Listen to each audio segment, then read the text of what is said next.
What's up, everybody? Ain't Got It Yet podcast, episode 44.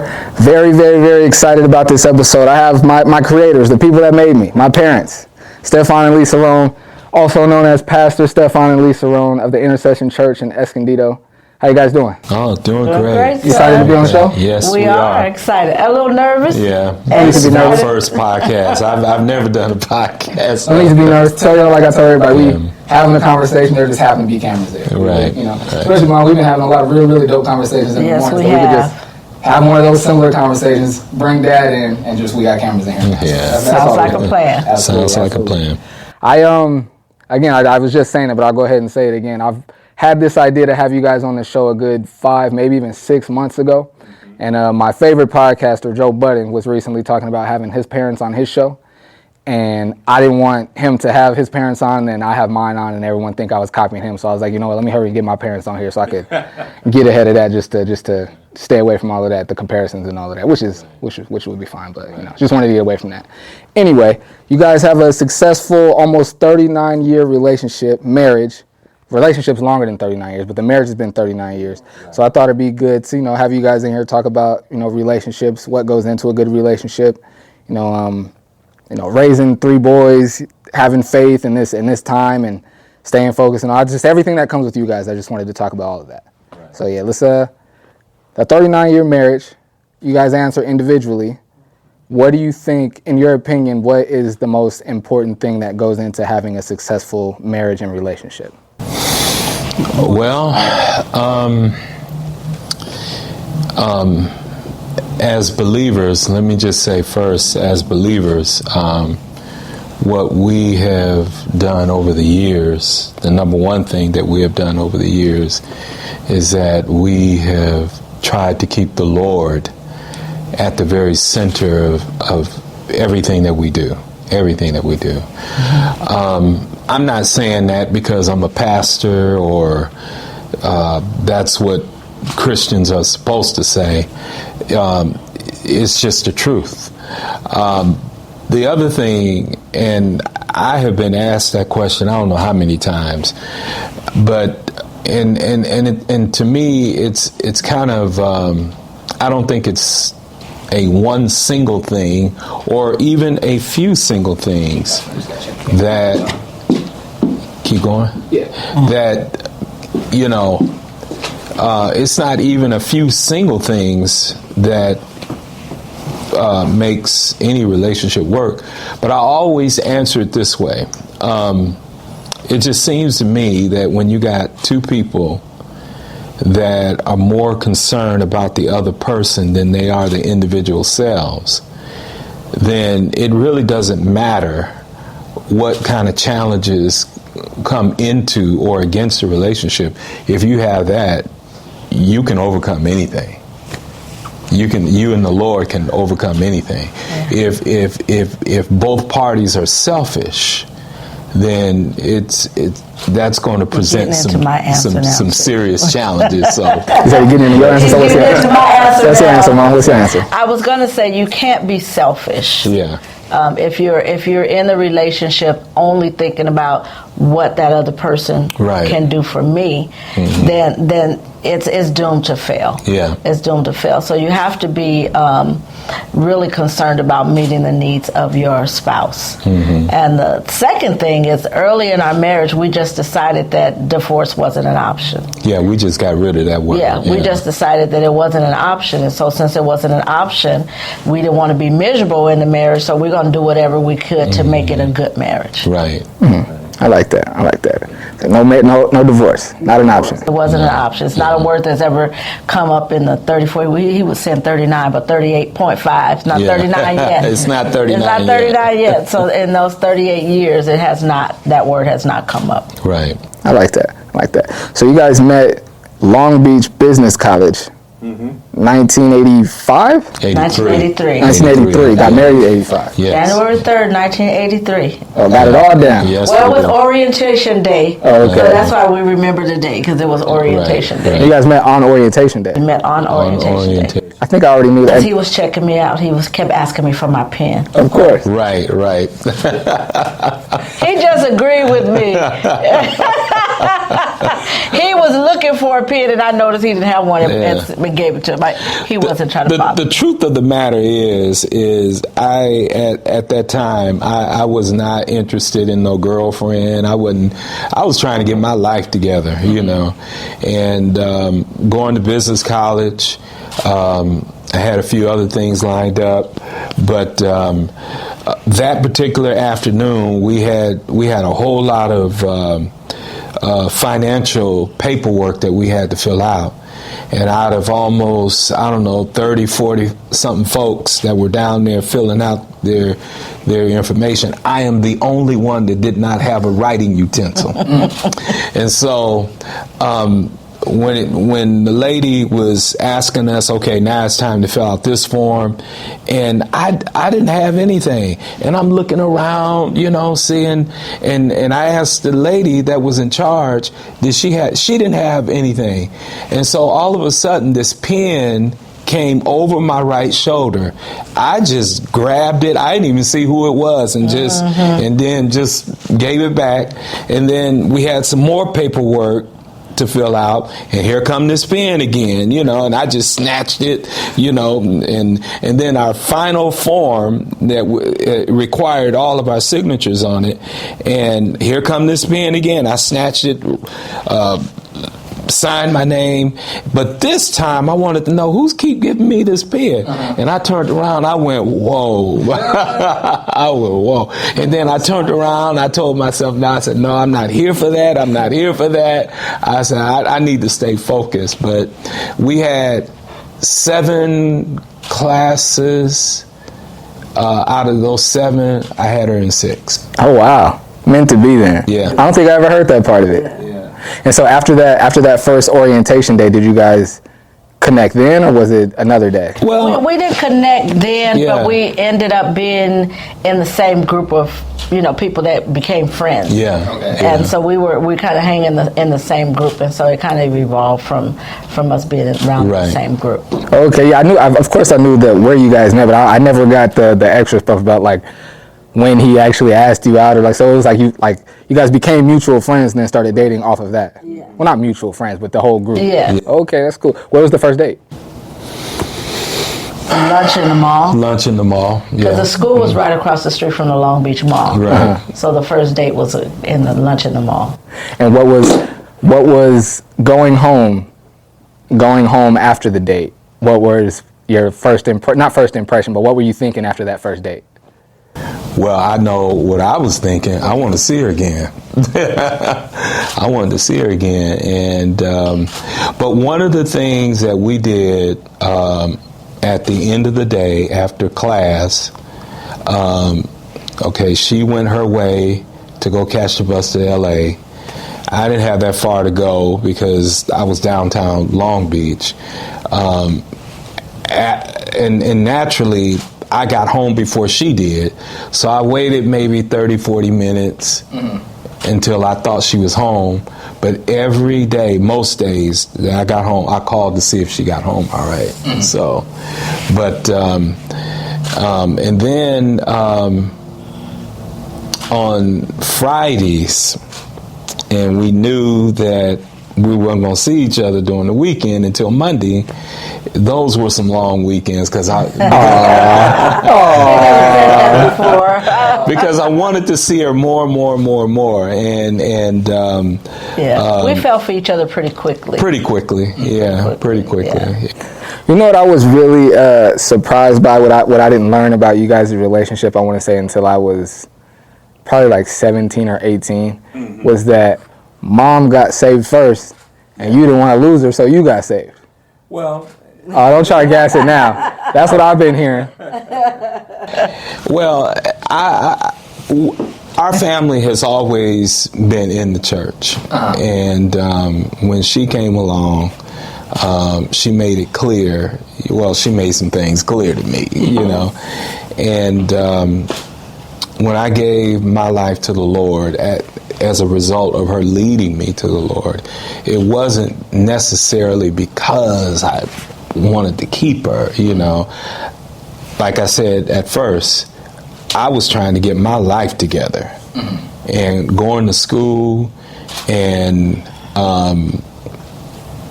giving my life to the Lord was certainly a part of getting my life together.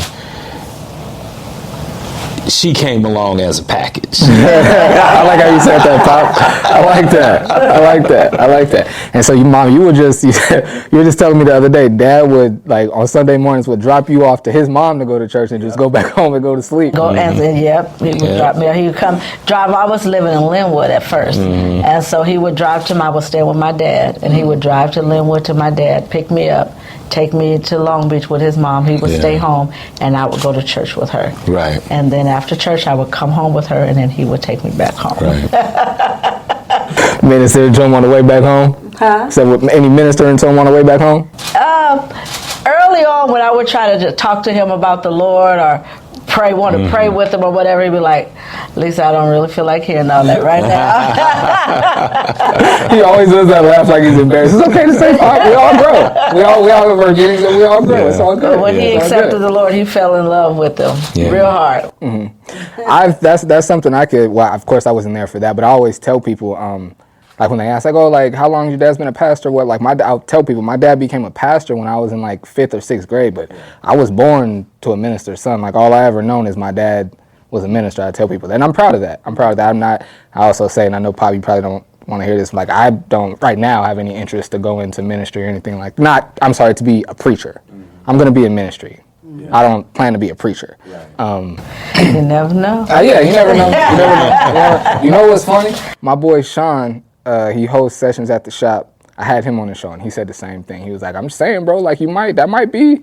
He's like, I could see it for you. I was like, Well, you know, your mother and I, yes, we want all 3 of our sons in ministry.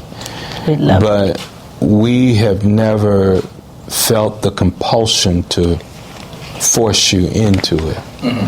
All we tried to do all of our lives, all of you all's lives, is to try to live it before you. And because we know that at some point the decision is yours. And yes, again, I'll say it again, there's nothing that would make us more happy if all 3 of our sons was working with us in the ministry, okay? But we also realize that you all became of age, and having a relationship with the Lord is something that you had to decide on. It's not anything that we could have forced upon you or tried to make you feel bad because your parents in ministry, you didn't follow in our footsteps. You know, your mother and I have had endless conversations about that, and we never wanted to feel like or force you all to come to church or sing in the choir or do all these other things, you know. Myself and my 2 brothers, we've always very much appreciated that. We knew we didn't have a choice whether or not we were going to be at church. We knew every Sunday we were going to be at church, and probably 1 or 2 nights there. 1, maybe 2 nights throughout the week we'd be at like Bible study or like a Sunshine Band rehearsal or something, but we knew that. So it was like, ain't no getting around that. But we always very much appreciated that. It was like, yeah, you got to learn your Easter, your Christmas speech, but you don't have to get up there and recite it in front of the church if you don't want to. Right. You don't have to sing in the choir if you don't want to. Yeah. Like none of you guys didn't force me to play the drums. I wanted to play the drums on my own. You know what I mean? We never. We always appreciated the fact that we never felt forced to like be a part or to serve or do anything that we didn't want to do. And that's not always the case. Like we've got plenty of friends that they had to sing or they had to be an usher, they had to be a deacon and all that. And whether it caused them to do it and then learn to love it, and they still continue to do it at their parents' church or in church. And then some of them, because them are like, I was forced to do everything growing up in this church, so I'm never coming back to church. Mm-hmm. So you hear those stories too, which is unfortunate. But like I was telling you the other day about something, it's like I don't agree, but I understand. I understand where that feeling comes from. You know what I mean? Yeah. So yeah, we always very much appreciated that. And what I also appreciate, but it was also like a, how do I say that? You guys did what you were supposed to do as parents, as far as not letting us see like the quote unquote like nasty sides of the church. You know what I mean? I was just telling somebody the other day, you guys always live such, like you guys are real Christians, and you guys have always lived such authentic lives that I thought all adults that went to church were like you guys. Right. And so when I got to an age where I started to see like, dude, he be drinking and this, and I'm not judging. I'm not judging. Please be clear, I'm not judging. But it just really caught me off guard, because you guys, like I've never heard you guys swear. There's never been a drink in our home ever. Never been any sit, nothing. You know what I mean? You guys have done what, like the prototype of like a Christian, if I could say it any better than that. You guys have always lived the right way as a Christian, for lack of a better term. Right. And so I assumed that all Christians were that way. So when I learned that people weren't, it was like, whoa. And then it made me think about all that you guys may have done or said to make sure that we didn't see or hear those things. You know what I mean? How was that? What were those conversations like, and how did you guys go about that? I don't know if we had a conscious or a conversation about it. We just felt like that there were certain things that kids didn't need to be privy to. Mm-hmm. There were, there are some parents that their children are in every adult conversation. Mm-hmm. We didn't feel that way. No. And there were, and if there was something negative going on in the church, that definitely wasn't something. We didn't bring all adult things to you anyway, so we would not have brought those things to you too. And not only that, but there was and I think I can speak for both of us, there was a conscious hope, if I could put it that way, that we would, as your parents, would have a positive influence upon our children. And one of the ways of doing that is, first of all, living the life before our family and not bringing, as you said, the ugly side or the negative side of what sometimes happens at church. You got to find that out yourself, as you did. Yes. Eventually, but to influence you in the right way towards the things of God is to show what we know, not just think, what we know Christ can do into a person's life. Yeah. And the other... And let me just say this, and not to say that we are perfect people. I was getting ready to say that. We're far from perfect. We're nowhere perfect. We're just forgiven, and we love the Lord. Right. Mm-hmm. Right. And I when I do share that, what I just said about you guys, like, living, like doing the Christian walk the right way, I am hesitant a lot of the times about how I say that and how I articulate that, because I don't want it to make it seem like I'm saying that my parents are perfect, because no one's perfect. Right. I'm just saying that what I've seen of you guys have lived the way I said it already. I ain't gonna try to keep beating it dead. I don't want people to be like, we heard you, but I'll leave it alone. We'll switch gears a little bit. If someone were to tell you that your middle son, your favorite son, Michael, would be a photographer and broadcaster, what would you have said to that? When I was 11 or 12, what would you have said to that? Well, I know for me, it wouldn't be a big surprise, because you've always had a propensity to that even as a child. Mm-hmm. The entertainment industry. Very creative. What you're doing now doesn't terribly surprise me, because I kind of figured, I didn't know you end up doing this. Yeah, you were always on stage, and as your mother said, very creative. So it to one extent, it doesn't surprise me. Well, you were always in the school productions. You learned Martin Luther King, I Have a Dream speech. What, were you in third grade or something like that? Something like that, In second grade, he learned the entire speech. Right. And so in the church world, for the youth department, we would parade you around. And parade you would take you around, and we thought it was a big deal to drive all the way to LA and take you to Los Angeles, and you said the speech, and so it's not a surprise. I used to enjoy that when you said like parade around. It seemed like you were like hesitant. I used to enjoy it. I could have all the time. It was only during like Black History Month, so it wasn't like it was like this. Right. I was always doing it. I always enjoyed it. I can only remember maybe once, maybe twice that I didn't want to do it, and I don't want to say I didn't want to do it. Just when I got there, I got so nervous that I didn't want to do it anymore. When you took me to the Scottish Rite Center. Oh, yes, I remember that. At the Scottish Rite Center, and like, I don't know how many people that ballroom or whatever it was could hold. We went to another church in LA, the 88th Street. Yeah. And see, in church, I don't know why, in like church crowds, I don't know, because I grew up in church. Yeah. And I've been like playing the drums or maybe singing. The church crowds didn't really, I could find somebody that I knew and kind of just like stare at their shoulder and go through the whole speech. Right, and even when I said at the Scottish Rite Center, it was like a church thing, so there was church people there. But I don't know if because it was outside of a church building and it was a much bigger space. I remember getting up there and seeing all them people and was like, whoa, like, I need a minute. But you always did well. Thank you. I always enjoyed it. I always had a very good time. And that's why you went around, because the youth leaders at that time, I think they came to our local church or something and saw you, and they were like, oh, wow, can we have them? Can you bring them here? Can you bring them there? And they were wanting you and inviting you to those different places. Right. Makes sense. You know what, to that point, I want to say maybe a year and a half, maybe 2 years into you pastoring, maybe like a year. Should I say who? One of our former church members, the person that we used to go to church with when we were in Southeast, was at our church in San Marcos. And I remember he asked me first if I would recite the I Have a Dream speech at their program that they were doing.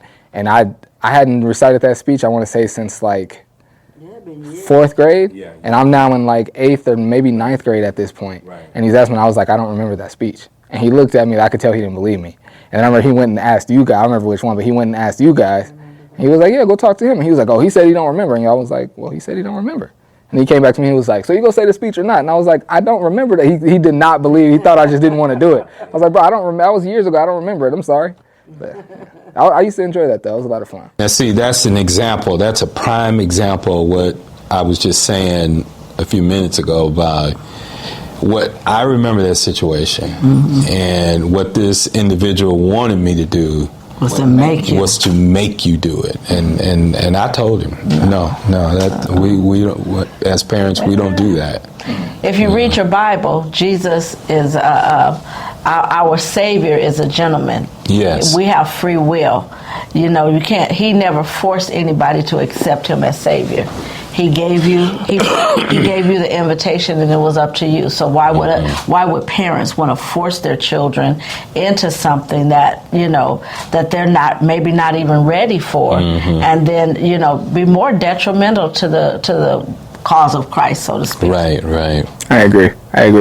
I never thought about how, until Bird, Steph's wife, my sister-in-law, shout out to you, Bird. I never realized until she said it how much, auditioning and being in plays and reciting those speeches, how much it kind of like prepared me for this. And then also just, I remember she said, she was like, when I found out you guys went to performing arts elementary school, it made all the sense in the world about you, Mike. I was like, really? She's like, yeah. I was like, Keish went there too. Like, she was like, I don't. She was like, but yeah, it makes a lot of sense for you. Like, the fact that you say you were in all the plays and at a performing arts school, I could see that. It makes a lot of sense. And I never thought about that. I never, it was acting and dancing, and I don't act when I'm on camera. I just sit down and talk by myself, and I don't dance. But you still have to be able to present yourself. Right, exactly. And in those ways, it definitely shows up. And also just, learning to speak and like project yourself and all that. Have you both of you guys, been, preaching in the church for a long time. Have you noticed that, being comfortable as a public speaker, that like confidence is like shown up in other spaces? Yeah. Sometimes at work, when you're asked to do a presentation, and you get up and do it, something that you've done hundreds of times, and you don't think much of it, and some of your coworkers, wow, that was great. And what was great? It's like I do this almost every Sunday. I've always thought about that when I want to say maybe like 10 years ago, when like you guys like started like almost like having it as not you guys, but the church started having it as a thing, like when it was like an appreciation service for you guys. Me and my brothers would go up there. It was like, no, Michael was going to speak, and it was like, oh, you always do so well. I'd be like, why don't y'all make Steph or Derek do it? Like, but you always do so well. And I never thought about like how much all the public speaking I did just like makes it like that much, because I never prepped for it. Like I never like really put too much thought into what I'm saying. Like I've been around these people for 35 years. I know what I'm gonna say when I get up there. You know what I mean? So I never thought about just doing that. Being in performing arts, it just makes it that much easier. Well,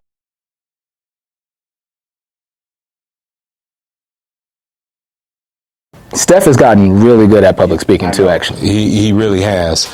But as far as you've always had the personality for it.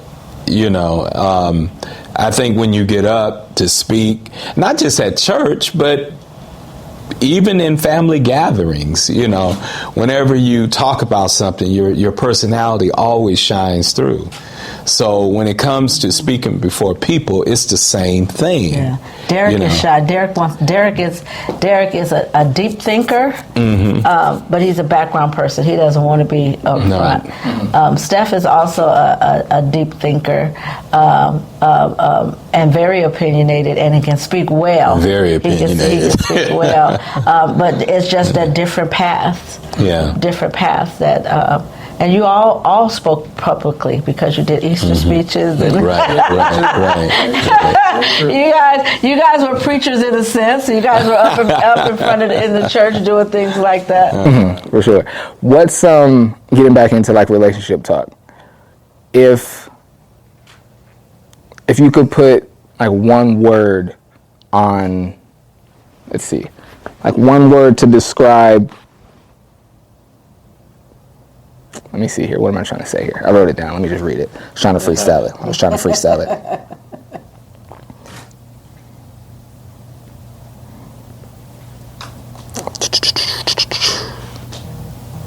All right, here we go.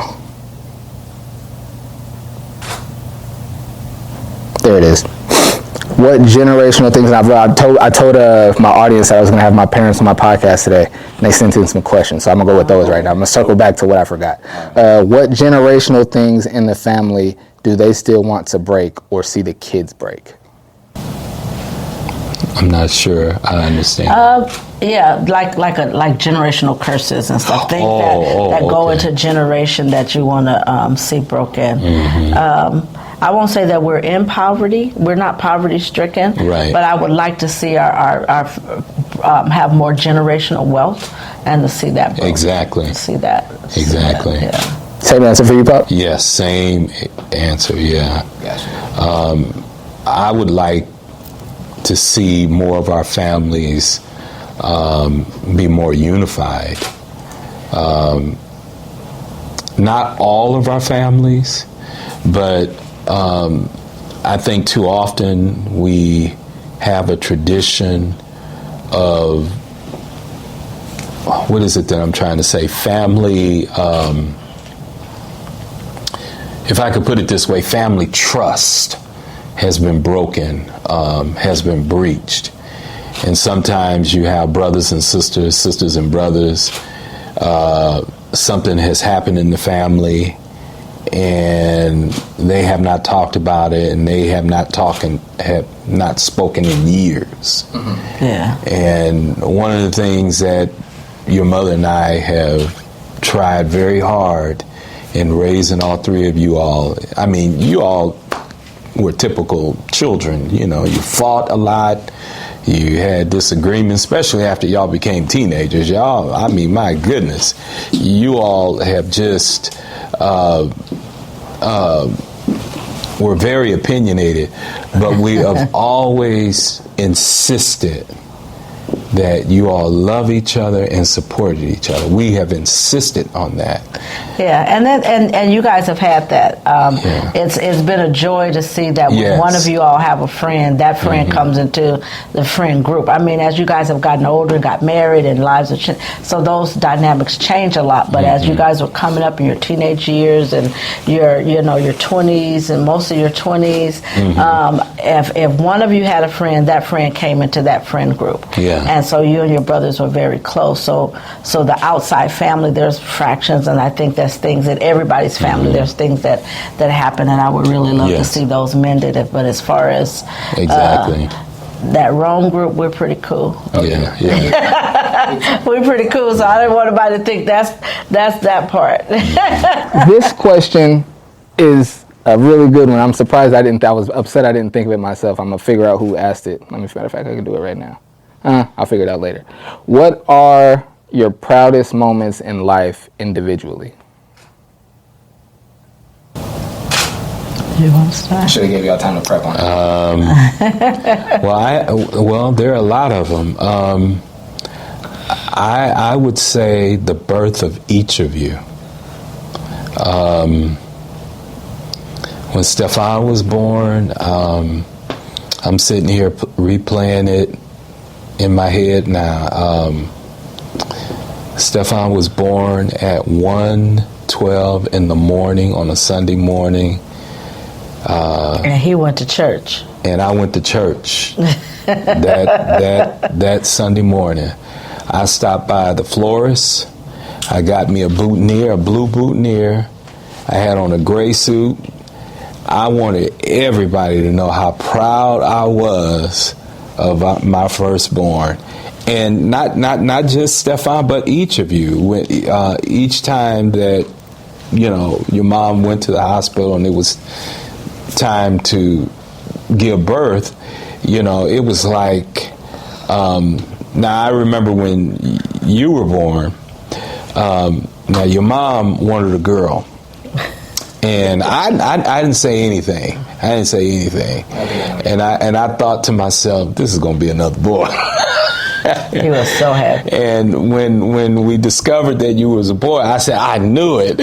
And she goes, I thought you were believing God with me for a girl. Good looking out, Pop. Not for you, I'd have been Michelle. Michael Flix, not Michael Flix. Shout out to you, Pop. That's funny. What about you, Mom? I don't know. I think I don't know if it's proud, but just grateful.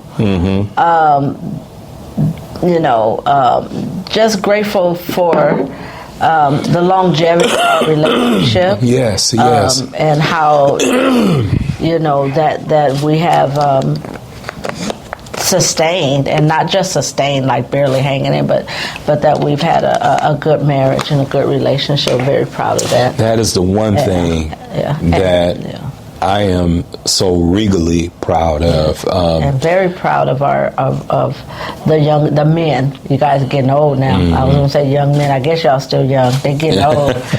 Very proud of you all. We've people that have had problems with their children and running here and running there, and we haven't had any of that with our children. And so very proud of that. To me, it doesn't matter, even at this stage of our lives. It doesn't matter what I do in the church, and I've been blessed and privileged to do some wonderful things in the church. It doesn't matter what I will do in business. It doesn't matter how good of an employee I may or may not be. None of that matters. None of that pales to my relationship with my wife and my family. Mm-hmm. If I fail there, I have failed. It doesn't matter how successful I am in other areas. If I fail here, I have failed. It's funny. It's perfect segue into what I was going to say next about like you guys both talking about like pride and having pride in our family and things like that. When I got divorced, I was telling Sarah this before she left the show.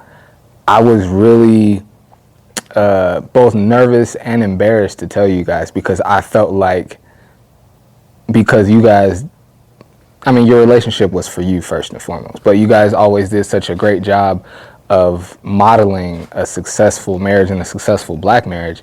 And, I always wanted one and I created one. And then, so when it didn't work out, I felt like I was like letting you guys down and like disappointing you. No. I know that now, but that was like a genuine feeling. Like I really like, and I'm almost in like, it's embarrassing to admit now, but at the time I was like, I can't, like, they've modeled the perfect way to do this. Like I've had the perfect blueprint, like, and I fumbled mine. Like, and I was really embarrassed and like, not anymore. Those feelings are completely gone now. But I was like embarrassed and like really ashamed to tell you guys because I felt like I was letting you guys down. And then once I did tell you guys, and then just like how you guys just like surrounded me with love and just told just how you guys were just there for me. I was like, it made me feel so silly that I even had those thoughts to begin with. But though they were like very, very real, it was very real. Like it's fun. I almost think of it now as like how silly that thought is. I almost think of it now as like when you're in 6th grade and like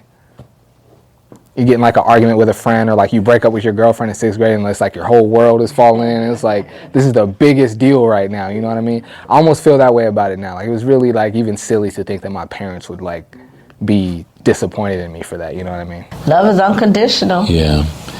Well, I have said this and I don't want to sound preachy or anything, but I have said this maybe 100 times, whether in church or talk to people at work. But one of the things that I have been concerned about when it comes to all three of you, and I know your mother feels the same way, is that we've always wanted you all to have a relationship with the Lord. But it is difficult for children to see God as their father if they don't see God in their earthly father. And I've always been very concerned about that. I've always been concerned about how I live my life, period, but particularly in front of my family. I never wanted to be one thing at home, something else at church, another thing at work, another thing around the family. I never wanted to be that. So I've tried to be very conscientious about that because my primary concern was my sons, my children. I didn't want my children to have an adverse view of their parents because we live such dual lives. I don't know if there's anything your father ever really talked to you boys about, but one thing he has always said, he had never wanted there to be anything that comes between his relationship with his sons, regardless of what it is. Exactly. Regardless of what it is. Yeah. And I, and again, I'm not, I haven't always been an A1 parent, not a perfect parent. No, we got a whole lot of if I coulda, woulda, shoulda. And yes, exactly. There are a lot of things, well, I should say a few things that we wish we could have done better, but such is life. Thank God for the grace of God that He, there's enough grace that He wants us to understand that regardless of maybe the mistakes or perceived mistakes, He still loves us. Amen. He still loves us. Out of our mess ups, y'all turned out all right. Yes, exactly. Y'all turned out pretty good, thank God. Let me ask you this. What's a time when I extremely disappointed you? And I'm ready for it. I'm braced. I'm ready. There was and it's kind of funny, when, gosh, we were still in Agua Vista, and I don't. That's Southeast San Diego for all those who. And I had asked you guys a question, and you lied to me. You lied to me, and I said, and it wasn't anything that you needed to lie about, and it wasn't nothing about getting in trouble. And it's like, why did you tell me that? There was no reason for that, But you were always the kind of kid, if you, and so it's not surprising that you would have felt that way about tell us about your divorce, because you never wanted to disappoint us. Yeah. So if we didn't, I mean, you got your whoopings, but you didn't have to get whoopings like the other two, right, because just you knowing that we were disappointed, that broke your heart, So that was like, I was like, there was no reason for you to even tell me that untruth, the word I said was, why would you volunteer a lie? Is how I put it. I'm trying to think what that was. I don't remember what the conversation was, but it was like, I don't know if I can think of anything. Because that's the only thing I could think of, is that I can't really think of it. I don't know if I can think of anything specific, but I can tell you some things that would make me feel that way. Okay. The thing that would make me feel that way, and even to the point of being angry, is if you had a problem and you didn't bring it to me. If I knew either one of my sons was in trouble about whatever, I don't care what it was. I don't care if you shot somebody or whatever, And I've always told you all this when you were growing up. I can't fix this if I don't know about it. Okay? And I understand that there's some things that you didn't want to bring to your parents. And even to this day, I know there's some things that y'all ain't told us. Y'all ain't told us. And will never tell us.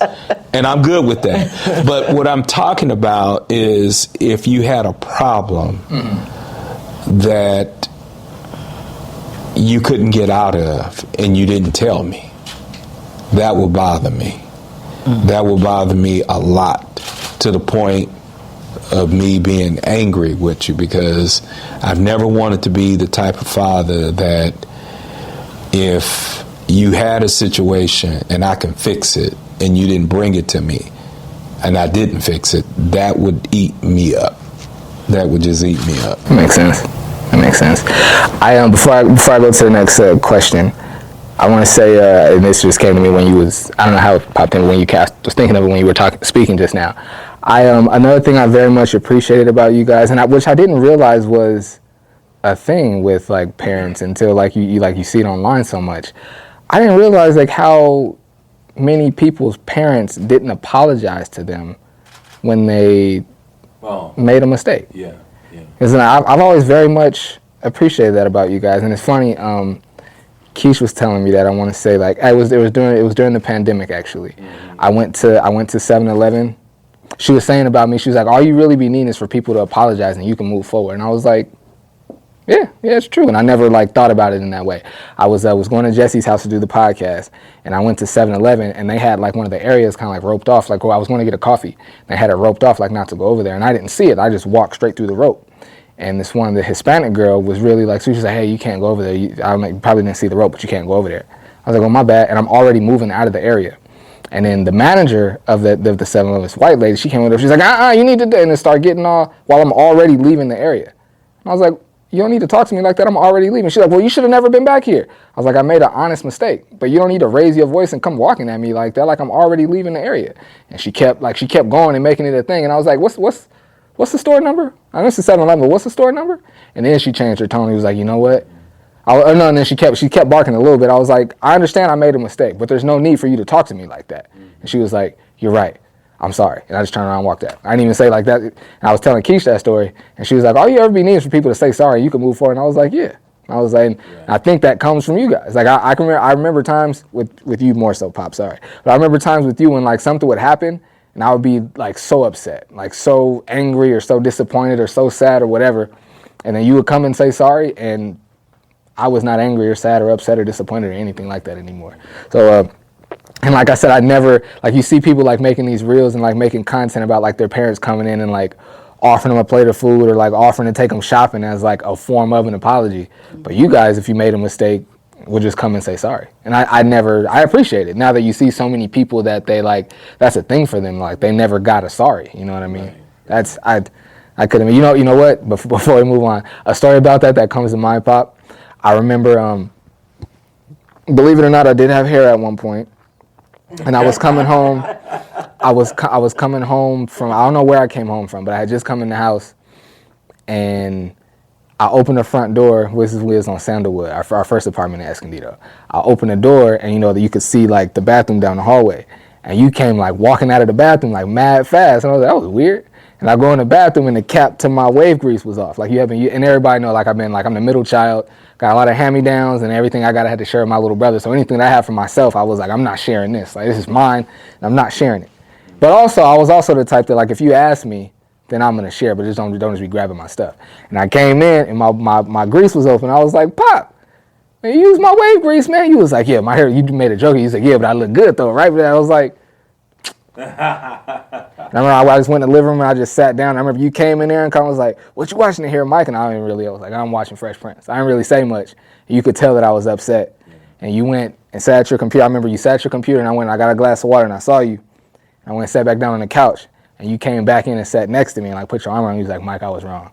I should have asked you before I used your wave grease. I should have asked you first. I won't do that again. I apologize.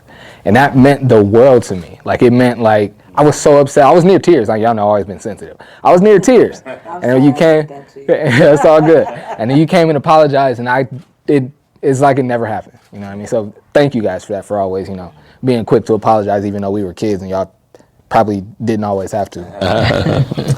Let's see what we got here. What advice do they have for couples to overcome hardships? What to look out for?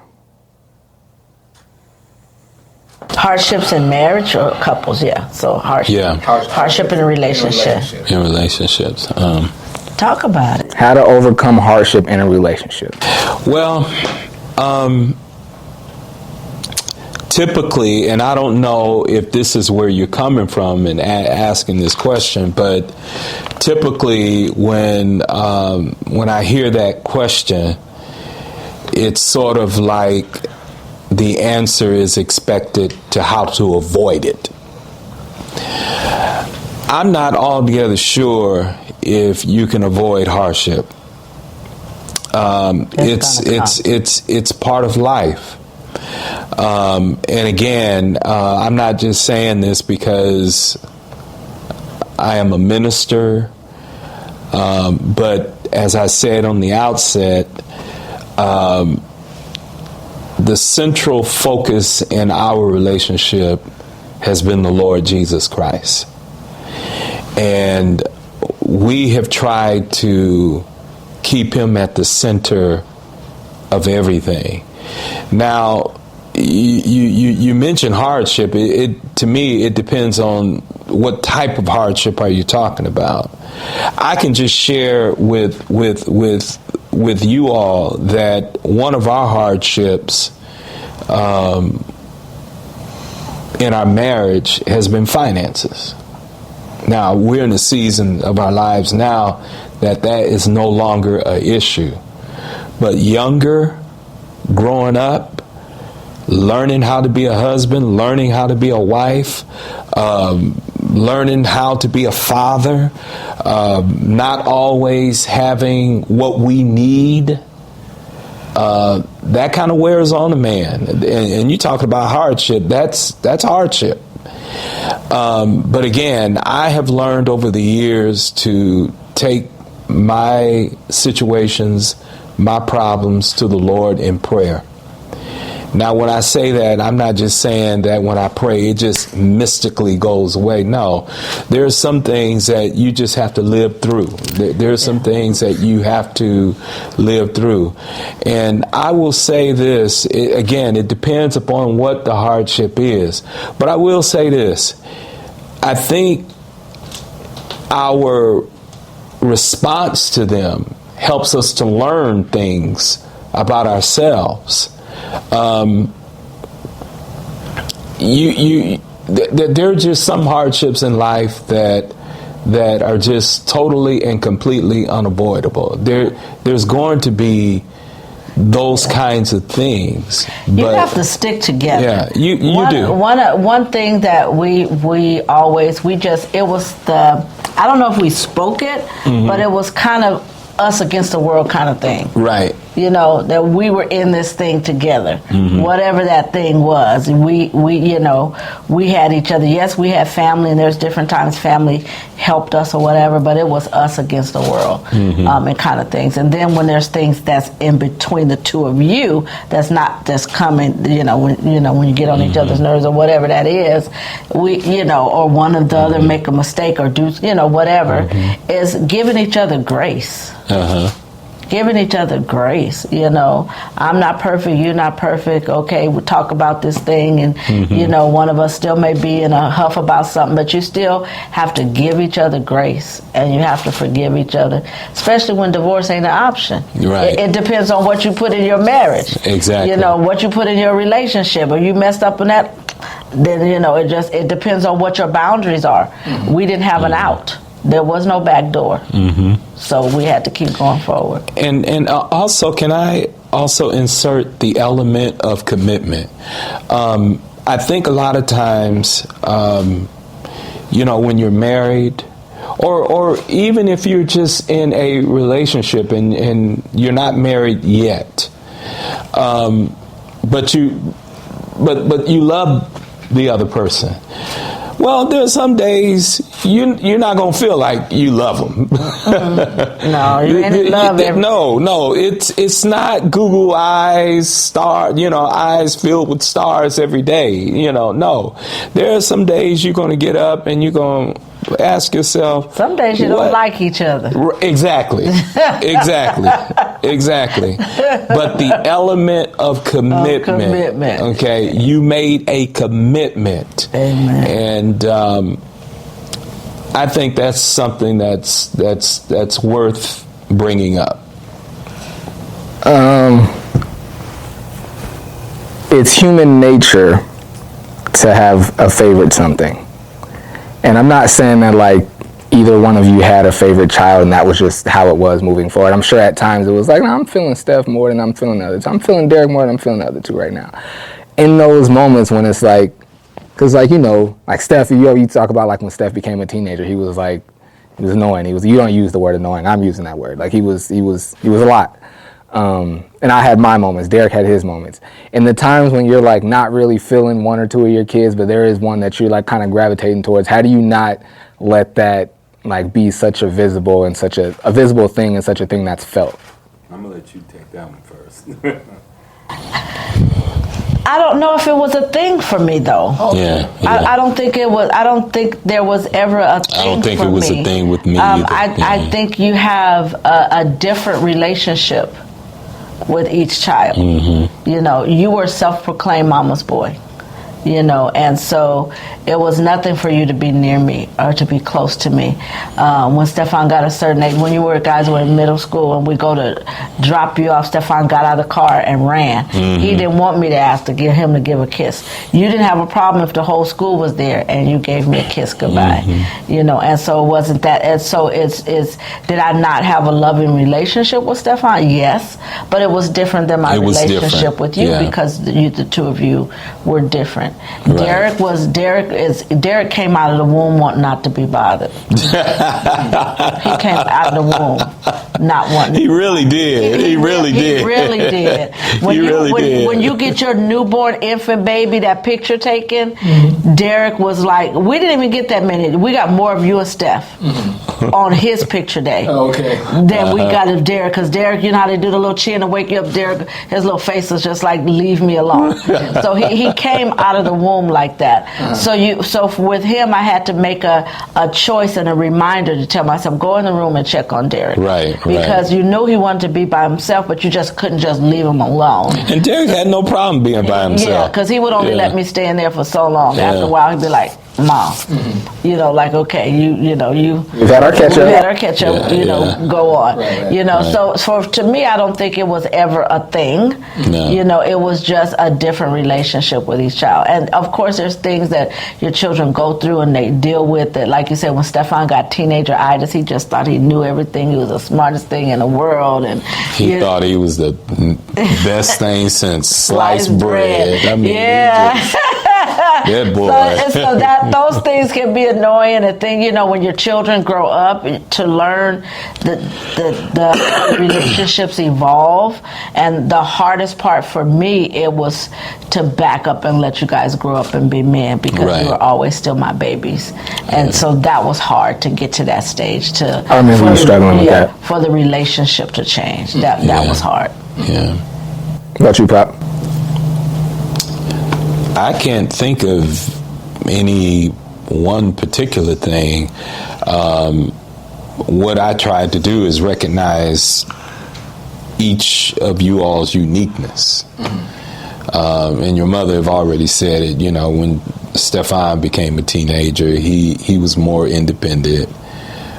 You, like she said, was more of a mama's boy. I don't know if I like that at all, but it wasn't a mama's boy in the sense of these men that just can't do nothing without their mama. It's a different thing. It's that different. You just have that closeness and that bond and that wanting to be near with your mom because of the love. That the way that you wanted to express your love. Right. Towards your mom. I will. Let me say this: one of the hardest things, though, I don't know if it's showing a difference, is when you guys were in high school and you guys were playing sports, because you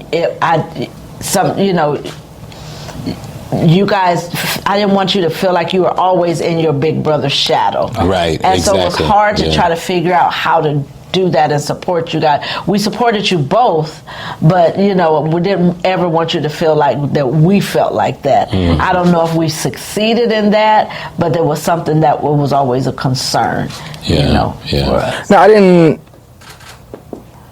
I can't think I ever felt like I was in Steph's shadow, but after we were in the same grade, he was always better than me in sports. But after we were now in the same grade and like playing on the same teams all the time, it was clear that he was better than me. So it wasn't like, and what am I trying to say here? Like, I loved to play basketball and I loved to play football, but I never felt like it was my identity. There was a point when I felt like I was going to be a professional athlete, whether that was far-fetched or not. There was a time in my life when I thought I might do that. But I never felt like basketball or football, or when I ran track, I never felt like it was a part of my identity. There was times like when I was I always wanted to be known as creative, so I guess maybe that was a part of my identity. There was a time when like everyone knew me as a dancer at school, so I was proud of that. Like that for sure was absolutely a part of my identity at one point. I don't think sports was ever a thing like that for me. Yeah, as much as I loved it, I don't think it was ever a part. We never wanted you to feel like you were, never. Especially when you guys got to the point where you're right there together at high school and everything. It's like, because we wanted you to be able to shine in your own right, and never felt like that you weren't able to shine. I will say, Mom, when you would tell me, like, you don't have to play sports, like, you don't have to be like Steph, you can do other things. While I knew it was true, sometimes I would think, like, are they trying to tell me like I'm like Steph gonna do something with this and I'm not? Are they telling me like Steph got game and I don't? Which I already knew. I knew I had game. I knew I wasn't as good as him, but I knew I had game. But then like again, I was always the type like I never flew off the deep end with my own thoughts and feelings. Like I was like, we'd have the conversation. I'd be like, why does she think I'm not good? Like my mom think I'm not good enough in basketball or football to do something with this. And then I would go sit down and really think like, my mom doesn't think that. Like my mom loves me. She wants the best for me. She's just trying to show me other different, you know what I mean? So yeah, I was always good with that. What we were just talking about it the other day. How we were just talking about when I was trying to go to Full Sail, a school, a media school like out in Florida. When I was like really heavily trying to pursue like music and creative things, as like get a degree in those fields, was that ever a concern? No. Because you hear about the kids that major in dance or like major in like music, and that you have the parents that you guys never expressed it to me. But so you were looking at the background part of it. I was. Mm-hmm. And I don't know if it would have been different if you were looking at something in front of the camera or whatever. Mm-hmm. But what you were looking at was more background and creative in that sense. And so I never really, thought negatively of it. Like I remember when you were going to school in LA and you won that writing competition. We were so proud. Oh yeah. Yeah, we were so proud of you, when you won that and everything. So I don't know if it was ever, you were always a thinker. I remember when you were like in maybe first grade, and all the kids were in the backyard playing, and you were sitting in the middle of what everybody was doing, or to the side, and you had a book, and you were reading. Everybody else was doing their own thing, and you had a book, and you were reading. And so that showed me even then about, all of you are very independent thinkers. None of you are followers, but that you're a very independent person. You're a thinker, and so those things like that. So, I like to think I get that from you guys. Whether I look at now your friends in the church, or for the most part, have always been like-minded with you guys. You guys were always like really, I don't know if it was strategic, but always good about like your discernment about people's character and like who you would want to consider a friend, and especially a close friend. So I can't, say, yeah, I can go somewhere else. I'll leave that alone. Let's see here. This might be the last one. I don't know how long we've been filming. This might be the last question. What advice do they have for singles to prepare for a relationship or marriage? I just heard somebody. Who was this? David Mann, Tamala Mann's husband. Okay. I just saw him, and I totally agree with that. He said, he got women that coming up telling him how to, get this certain kind of person or whatever. And he says, he said his advice is to make a list of everything you want in that man, or I would say in that woman. Make a list of everything that you want in that person. And then when you make that list, be that list. I just saw that. I like that. Be that list. Sometimes I don't think that we should try to find somebody to complete us. Right. Because two halves of, you two broken people can't make a whole. Right. You have to be whole within yourself and not looking for somebody to complete you or to make you happy. To put that burden on somebody to make you happy is too much of a burden to put on anybody. Right. You have to find completeness and wholeness in yourself. And then you're going to look for somebody that's complete and whole in themselves. You're not looking for somebody who's broken that you need to fix. I would basically say the same thing. And if you put Jesus in there, it won't hurt none. Amen to that. I would also say, right along with that, is I would say to single people today, first of all, work on you. Work on being the best version of you. There's nothing wrong with wanting companionship. Nothing at all. In fact, I think most of us want companionship. But you have to have a set of standards for yourself. And not willing to compromise those standards just to have someone in your life. I know. Don't compromise for nobody. Right. And I know when we talk this way, we gear that specifically to women or to females, but it's every bit as applicable to men and males as well. Have standards for yourself. There's just certain things, and what I mean by standards is that there should be certain things that you would not do. There are certain things that you would do because you're trying to be the best version of yourself, okay? If you have someone that is wanting you to compromise who you are just to be with them, I would think very long and hard of run the other way. Having them as a prospective mate, because as my wife just said, you probably want to run the other way. Because you're gonna spend all of your relationship trying to fit into a box for them, and then you're gonna lose yourself. That perspective person should make you feel good to be your full self. Without having trying to fit in a box that they created that they want you in. This is what you see is what you get, and if they don't like what they see, then they don't get it. Right. People fall in love. It is my conviction that people fall in love because they love how the other person make them feel about themselves. People don't fall in love because, oh man, she got a knockout body, or oh man, she got such wonderful skin. No. Don't get married for that, because stuff's going to change. In a minute. Stuff's going to change, and they're going to fall. It ain't going to be in the same place it was when you met them. And so if you get married for that you better find something deeper than that. No, that's not going to stay the same. Typically, unless you're little like Michael, then it'll stay like typically that. People fall in love with the other person because they love how that other person make them feel about themselves. Amen.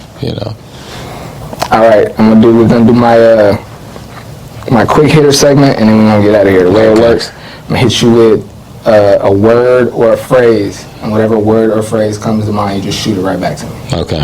All right. You guys can whoever thinks of it first. I was about to say Pop go first, but it don't matter. Whenever you think of it, just shout it out. Okay. All right. Christ. Salvation. Yeah. Christianity. Relationship with Christ. Yeah, I'll say relationship. Marriage. Forever. Love.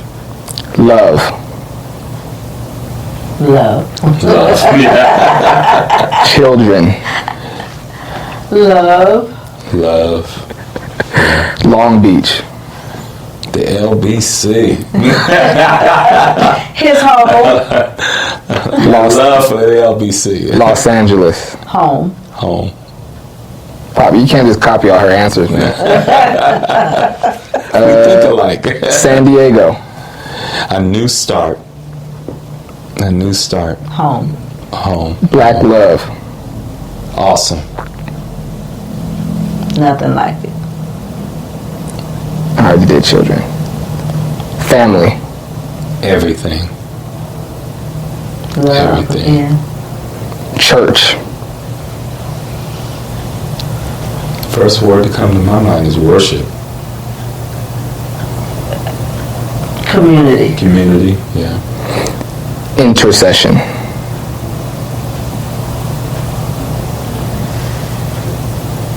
Well, that's a type of prayer, but That's the first thing that comes to mind. Ministry, yeah. All right. Usually I end it with people's names, but I think that okay, was it pastor? Stephon. This was just for you, not for you, Mom. Pastor. Shepherd. This one just for you, Mom. First lady. Armor bearer. Minister. This for both of you. Servant. Discipleship. evangelist. Deliverance and soul winning. Yeah. Out here. Making Christ known. I like it. I like it. That's a good spot to end it right there. Mom and Dad, Stephon and Lisa Rhone, I appreciate y'all joining me on the show today. Thank you for I had a lot of fun. us. I've been wanting to do this for a while. This was great. Glad to be here. Hope we weren't too preachy. Oh, not at all. I knew that was going to be a big element. It was interesting. I'm sure it was. I knew that was going to be a big element of the show. I mean, it's it's who you guys are. It's the way you live your life. I knew it was going to be a big element of the show. And believe it or not, I've got a lot of believers that tune into the podcast. Oh, I'm sure they'll appreciate it. Amen. Ain't Got It Yet podcast, episode 44, if I'm not mistaken. Appreciate y'all tapping in. Take care.